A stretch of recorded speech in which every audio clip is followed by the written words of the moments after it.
Hello ناظرین، السلام علیکم ورحمۃ اللہ وبرکاتہ۔ آپ دیکھ رہے ہیں زمزم ٹی وی۔ آپ اس چینل کو سبسکرائب اور سپورٹ ضرور کریں، اور ویڈیو اچھی لگے تو لائک، کمنٹ اور شیئر ضرور کریں۔ تو چلیے واقعے کی طرف چلتے ہیں۔ شیخ عدی نے اپنے کتاب مشارق الانوار میں ابن جوزی کی تصنیف ملتقط سے نقل کیا کہ بلخ میں ایک سید زادہ قیام پذیر تھا۔ اس کی ایک زوجہ اور چند بیٹیاں تھیں۔ قضائے الہی سے وہ شخص فوت ہو گیا۔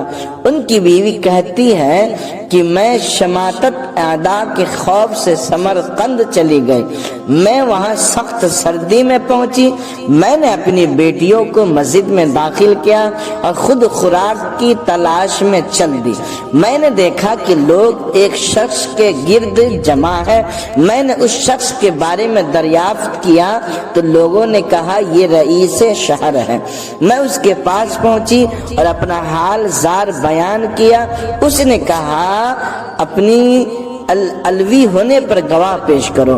اس نے میری طرف کوئی توجہ نہ دی۔ میں واپس مسجد کی طرف چل دی۔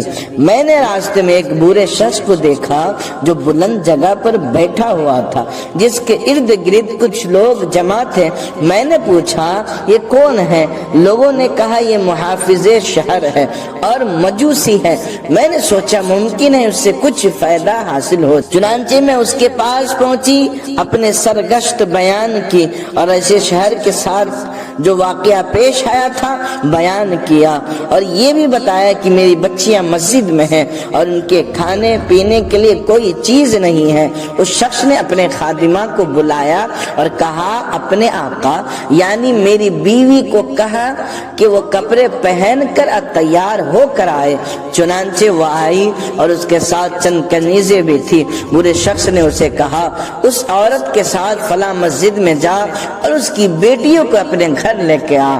وہ میرے ساتھ گئی اور بچیوں کو اپنے گھر لے آئی۔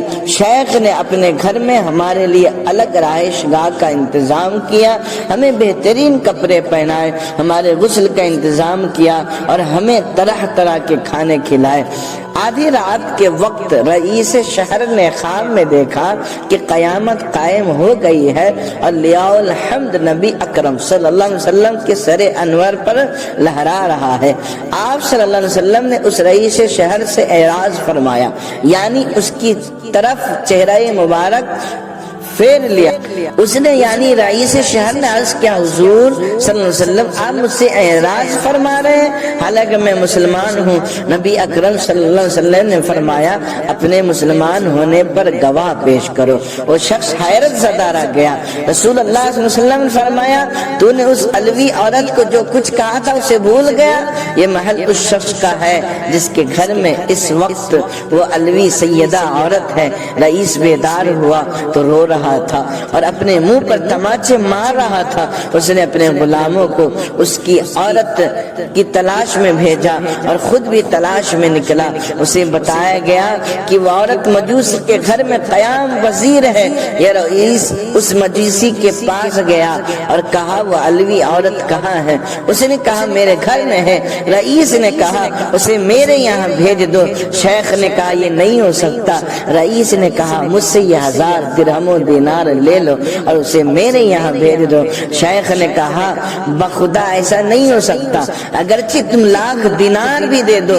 جب رئیس نے زیادہ اصرار کیا تو شیخ نے اسے کہا جو خواب تم نے دیکھا ہے میں نے بھی دیکھا ہے، اور جو محل تم نے دیکھا ہے وہ واقعی میرا ہے۔ تم اس لیے مجھ پر فخر کر رہے ہو کہ تم مسلمان ہو؟ بخدا وہ الوی خاتون جیسے ہی ہمارے گھر میں تشریف لائے تو ہم سب ان کے ہاتھ پر مسلمان ہو چکے ہیں اور ان کی برکتیں ہمیں حاصل ہو چکی ہیں۔ میں نے رسول اللہ صلی اللہ علیہ وسلم کی خواب میں زیارت کی تو آپ نے مجھے فرمایا چونکہ تم نے اس الوی خاتون کی تعظیم و تکریم کی ہے اس لیے یہ محل تمہارے لیے اور تمہارے گھر والوں کے لیے ہی اور تم جنتی ہو۔ اے ایمان والو، رسول ایک سید زادی کی خدمت و تعظیم کرنے کا صلہ وہ بدلہ کتنا عظیم ہے کہ اس شخص کو دنیا ہی میں اس کا جنتی محل دکھا دکھا دیا گیا اور اس شخص کو جنتی ہونے کی بشارت بھی دی گئی اور خود سرکار صلی اللہ علیہ وسلم نے اپنا دیدار بھی کرایا۔ یہ حال رسول صلی اللہ علیہ وسلم کی خدمت و تعظیم کا عظیم الشان سلسلہ ودلہ۔ السلام علیکم ورحمۃ اللہ۔